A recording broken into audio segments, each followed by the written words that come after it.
Hello and welcome back to hashtag Follow Friday, where we're on location today at Smith's Nature Friendly Farm.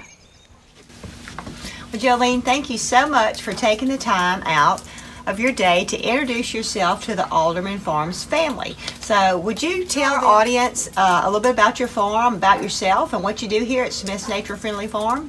Absolutely. Thank you so much for having me on your channel. I certainly appreciate the opportunity. AldermanFarms is not only great friends, but Patty has been a lovely, lovely, lovely help to me with things like our market, our garden, and just being an awesome friend overall. So super grateful to be here. Let's talk about our farm. We are a new farm. We are very, very young. We're definitely not experts in what we're doing, but we're learning along the way and growing. But we are focused on nature-friendly gardening. So we do practices like we operate a very large no-till garden. Well, it's large to me. It may not be large to everybody. I'm sure there's people out there doing much larger, but it is large to me. And we focus on things like the habitat around our farm, trying to keep certain pieces of the property nature-friendly and have pollinator plants planted and a large focus on native plants. So we do a lot when it comes to keeping nature in balance with our garden.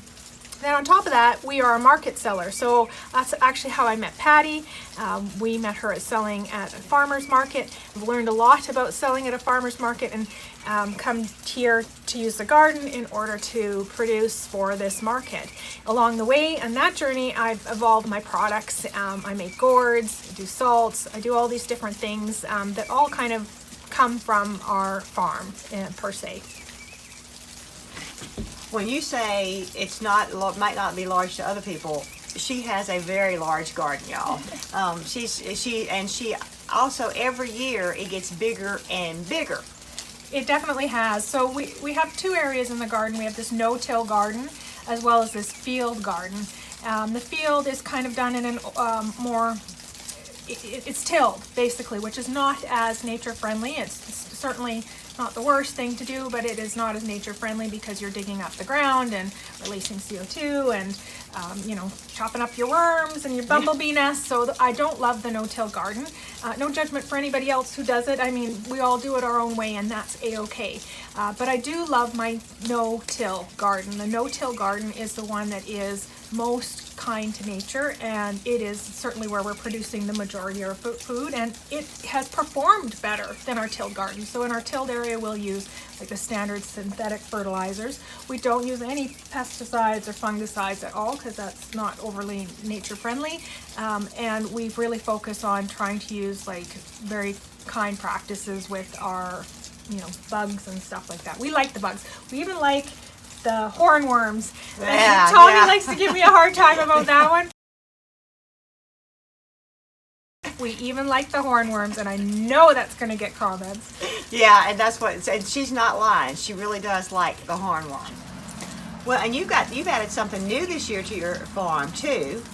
You have a greenhouse. Yes, so I have what I call a mini high tunnel. It's certainly not like the high tunnel. You have a beautiful high tunnel, but I have a mini high tunnel, and that was actually quite an upgrade for me because we built one and it famously fell over and fell apart within the first season. But we bought an inexpensive one, and that was kind of part of our growth. Like, we had to work through the farmer's market in order to earn enough money in order to start advancing our operations, and that's what this year's all focused on. It's like advancement and systems is a big focus for us for our farm, and the greenhouse has paid off immensely. Like, I can't wait to show you what's inside, but it's just full of plants that normally would look really terrible because I'd be growing them inside. They wouldn't be getting enough light, and in the greenhouse they're just thriving. So what a great addition for us. Yeah, and I've seen on some of your videos, you've got squash growing right now. We're in March right now, and you have squash plants in there. You have all kind of plants growing in there, and they look amazing. They look amazing. They're not like as good as they would be out in the field because they're in little small containers. But let me tell you, we picked our first squash, and it tastes just like any old squash. Oh, so that's good. That was great. That's great.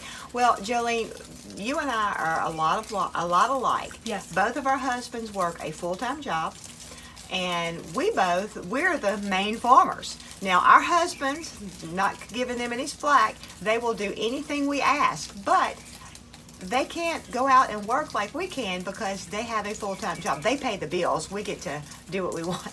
But anyway, so how do you manage that? It's hard. It's hard work when the bulk of the responsibility of the garden is on you. Yes. And you're trying to do this to make a living. Yes. Ultimately, my goal would be to make enough money that he maybe could retire from his work. I mean, what a dream that would be. But right now we're still in the early stages of building our business. So it is, for me, is a lot of work. And I said just a second ago that we're focused on systems. What I learned last year was probably kind of our first year of pretty good growth, that we were, producing enough that it was actually bringing in a bit of money, and it was a lot of work. Like we had 400 green bean plants and probably another 300 purple hull peas. Well, that's a lot to be picked, planted, all that kind of stuff. So my husband he's so kind. He does help me in the field to plant and do the tilled part of it. I don't operate the tractor. I'm a girly girl there. But he does that part and helps me. But majority of it does fall on me. He's also not a big gardener. So this is my passion, not his. And that's the same way with Tommy and I. Yeah. He helps and everything, but it's not his passion. It's not. Yes. But I'm going to tell you something. I'm about 10 years older than Jolene, so I'm about 10 years ahead of her as far as our marriage. They do change. Tommy really does enjoy the garden and looks forward to doing things way more than he used to. So there's hope for Will. There is, and when he gets in there, he certainly does get involved. Like we just did some work around the area, and he was quite involved in it. So that was awesome. But I guess from a woman's perspective, getting into this area, it's hard work. It's a lot of stuff on the go. You definitely, like I said, systems. I've had to go, okay, what am I going to be busy with in full market season that I can do in the down season to save some time, because I definitely don't have enough time during the farmer's market season. But it's phenomenal. It's so enjoyable, the overall experience of getting to do this as a plant person, I guess. Yeah.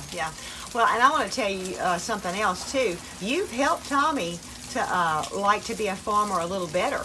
Really? Yes, with y'all's pollinator series that they did. It. Tommy, he's crazy about his bees, and Jolene is all about not just bees, but all of the insects that help to pollinate our garden, all the pollinators and everything. And through Tommy learning and all, he's not necessarily wanting to plant vegetables. He's wanting to plant flowers. Good. So I told him he could be the flower farmer. That's amazing. Well, and there's a couple things with flowers. Flowers are one of the most profitable, if you're doing it for money. It is one of the most profitable things that you can grow and sell. But yes, they're amazing for pollinators, and Tommy has been fantastic. We've had lots of great conversations around the pollinators, and actually doing that series was a boatload of fun. It's done. You guys have cut it into little episodes, but it was like an easy talk. We could have gone on forever because it's just so much passion. Yeah, they really had a good time doing that. I was not in it at all because that is Tommy's passion, but I know it's yours too. Yeah. But Jolene, now one thing that I laugh about and I've told people about is, Jolene's originally from Canada. And when she came down here to Mississippi, because I guess we haven't said this, Jolene lives just a few miles from me, 5 to 10 miles from me. And so she came down here to Mississippi and to garden. And tell them how much you like our weeds and our grass. It's a jungle down here. I think the only thing I love everything. The weather's been a bit crazy. We basically go from tornado to hurricane to tornado to deep freeze back to tornado season again. That's really, like in Canada, we really just have freeze, 9 months of freeze and then summer, right? So now you don't get to grow during that period. I can grow year round here, which I think is absolutely and utterly amazing. But yeah, the weather is crazy. But the other thing I was like, it's a little bit harder to get used to, and this happened to me just the other day. I use a lot of black tarps to kill off my weeds. And I lifted it. Oh, what'd you find? A copperhead. Oh, Jolene! And I didn't notice it right away. And you want me to go walk out there with you? He's gone. He Oh. didn't want anything to do with me, but Oh my goodness. yeah, that was that part. And I've done that a few times. Most of the time they're harmless, like king snakes or what is the other one? Racers. I've seen a few racers, but that one does make me nervous. And what? Did you kill it? No. No, of course not. She No. didn't kill it. She relocated it. No, I didn't relocate it. I didn't touch it. No. Well, how do you know it's not out there anymore? Well, it's out there somewhere, but Oh. Y'all, I'm scared. I act like an idiot. I'm so scared of snakes. But Jolene she's nature friendly. Yeah. Okay, Jolene. I'll have to go home and get my snake boots before I go walk out in her garden. Yeah. No, I'm just. It was actually in the field. You're okay. Oh, okay. Yeah, All right, good. But yeah, she has taught me a lot about using her tarps and in her garden, and that's the way she does help to control the weeds, is by to explain that about the tarp. Solarization, basically. So with solarization, especially in high heat, it's much better in high heat. In winter, it takes forever. But you lay down the tarps, and it basically cooks the weeds. The nice thing is it kind of leaves the roots underneath, which is still kind of an air supply for plants. Some do hang in there and are pretty resilient, but for the most part, it's cut down on the number of weed seed heads that exist within your garden, and over time it's much less weedy, so it's been a lot less work. And some people fear, well, so does solarization, kill all the good things? And it's just like composting. It heats up. There's some science that says it treats the soil just like composting. It does just fine. All your worms do just fine. But it may actually kill pathogens, which is great because you always got to be mindful of what's in your soil, especially when you're eating out of it. So yes, that's good. So what is some of your goals or your plans this coming year with your farm?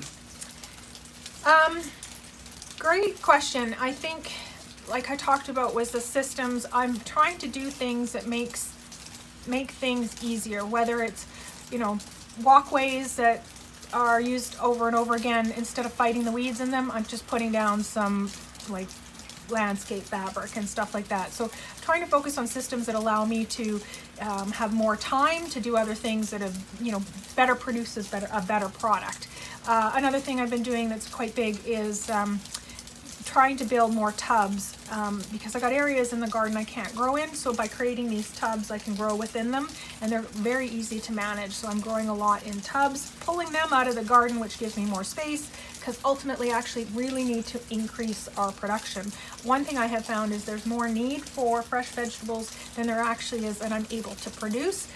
And I really want to be able to get to a place where there's more being produced than need, and then any extras we can start getting involved with our homeless shelters or stuff like that, and giving out food to places that really can use them. So ideally my big things in this year is that increasing our output, which isn't totally what we were trying to do that last year, but this year we're really focused on it. And then minor things like our websites, we're really trying to improve our online services that we offer. We do get a lot of visitors. I have a lot of Canadian friends that visit us, and so it's definitely having a really strong online presence. And things like our salts, like we're trying to advance. Our salts were really popular. They were tested last year, and we were surprised by the popularity at the market. So growing our salt. Tell them about that, a little bit about that, your salts that you do, because they're very interesting, very unique. Yeah, so we take our herbs that we grow in the garden, and then we've experimented with different ways of basically kind of drying them, cooking them. We've smoked them in the smoker. We have, and we take them, we mix them together with different flavors, and they basically what you would use to add to a fish or chicken or even cream cheese or whatever. Potatoes. A potato, vegetables, they're fantastic on asparagus. Like there's so many different things that you can do with these herb salts depending on the flavors you get. And I mix them with things like, some of them have lemon peel in them. I don't grow the lemon, but the rosemary that's in it is grown in our garden, and then we package them and sell them. We also start a little bit with infused sugars. We have some mint infused sugars and vanilla infused sugars. The vanilla didn't come from here. I tried to grow vanilla, but I killed the plant. Plant murder happens. Tell us a bit about the market. How long have you been doing the market, and how's it been going for you? Oh, the farmer's market. What a journey the farmer's market has been. So Patty will remember this. I went to the first farmer's market. I was new. When I first moved here, I couldn't work in the United States. So I really was looking for something to earn my own money and, I don't know, get started. And I've always wanted to be a business personality. Like I wanted to build a business. My grandfather's really big into business, so I kind of take that spirit from him and wanted to apply it. So I show up in the market, and my intent was to learn. I knew I didn't have a massive garden. We were temporarily living somewhere. We didn't have our home or farm yet. So I set up with my jams and a little tiny table and sold jams, and that's where I met Patty. And Patty gave me lots of her wisdom, and she had a very successful table, lots of visitors, and she was very, very good about sharing all of her learnings. And then I started to take those learnings and other learnings that you would get along the way, and the next year I think we had 2 tables, and then this last year we had 3 tables, and I've enjoyed the people at the farmers market. Yes. Like, my customers are, like, I love them. Like, I can say that with wholeheartedly. And the people that all have tables, I love them too. Like, it's like a family. It is like a family. I can't wait to see these guys in the spring. Like, so much so I forced Patty to visit with me. And the customers, I've done, like, I've tried to keep in connection with them throughout the year by doing like a Christmas thing and deliveries and stuff like that. But the farmers market was such an incredible experience because I just met a neat group of people that are so loyal to the local farmers. I think that's also what I love about Mississippi is this is a very local, loyal crowd. Like, these people are like, what do you got, Jolene? You know, oh, you've got too many eggs, let me buy some. Like, I just love them. They're really amazing. So the farmers market was an introduction into the people of Mississippi, and it became a passion that, you know, I could tie to the garden, and it was awesome.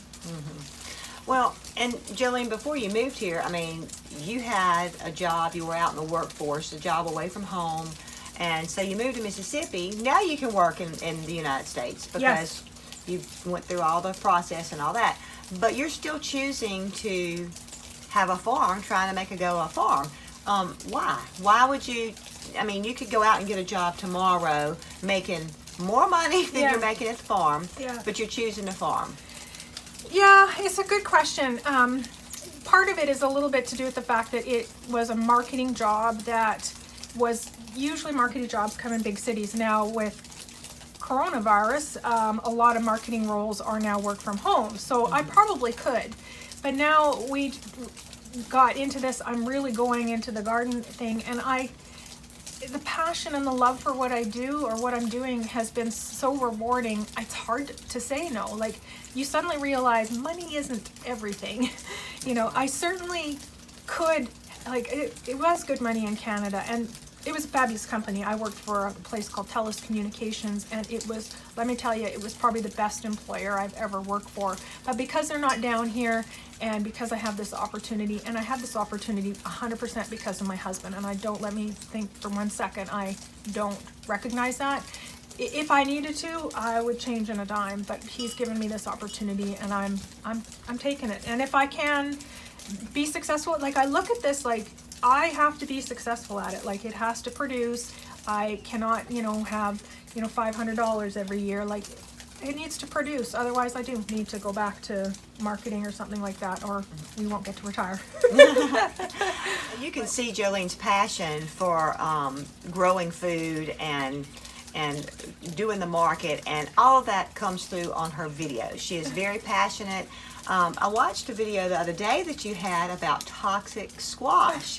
So Jolene is great about finding, doing research and finding different topics. Whoever heard of toxic squash? But she's got a video for it. Don't worry, you're probably pretty safe eating your squash, but it is a thing. And so she's full of knowledge of growing, and the no-till gardening is really amazing. That's what we're doing now on our farm. I feel like Jolene is much further ahead of me. She has much more knowledge about the no-till gardening, and she's really got it going on here at Smith's Nature Friendly Farm. Thank you very much. I don't know about that, but I appreciate the kind words. Well, Jolene, thank you so much for visiting with me, but is there anything else that you would like to share with our viewers here at AldermanFarms? Well, the other thing that we have that we haven't talked about is, and many of your viewers probably have them and they're like, but we have chickens and ducks and 1 guinea the guinea is a jerk. There's a video on that. You have to see A it. very funny video. Yeah. You need to see that video. Yeah, he's pretty funny. But we have this one guinea, got him for tick eating and that kind of thing. It turns out all of the birds eat ticks, but he's certainly interesting. And then we have about 14. So we started with 4 Muscovy ducks, and then the ducks went away for a little while, or the female duck went away for a little while and came out with 10. It was a little more Muscovy duck than I had planned, but they were sure cute. And then as kind of a nature-friendly person, I have a hard time giving them away because I don't want to separate them from their family. Oh, no. So we are very, very cautious now. We take away all eggs because we don't want any more ducks. I don't want to be a duck hoarder, but and then we also have about, I think, 24 or so chickens, and I love the chickens. It's been something for me to get used to, but they're a lot of fun. And you also sell your eggs at the market. I do absolutely sell the eggs at the market. So yeah, we have a fridge full of eggs right now. If you need any eggs, come on down to Mississippi to Yeah. Jolene's house. That's right. All right. So in thanks to Patty and Tommy at Alderman Farms, I have a little gift for you guys. You are doing an amazing thing for all of us, you know, that are new YouTubers and new farmers, and well, maybe not all farmers, but it's certainly awesome for you to take your time to do something so kind by supporting us. So I have a little gift for you, and I want you to open it. Oh, look at that. How cute. Oh, and it says Alderman Farms. It's got our logo. Oh, it's so cute. Is this Tommy? He's learning to cook. Is that Tommy? Maybe so. It's whoever you want it to be. But Oh, thank you so much. Oh, it's got bread. Look, a cinnamon roll, y'all. That is so cute. I love it. Thank you so much. That is precious. I tell you what, we love Jolene, and you're going to love her too. Patty had such a great time interviewing Jolene with the soothing raindrops falling at Smith's Nature Friendly Farms. You know what to do now. Hop over to Smith's Nature Friendly Farms on YouTube. There's a link in the description.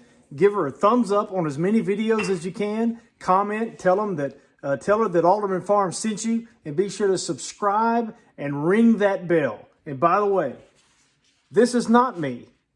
My beard is not red.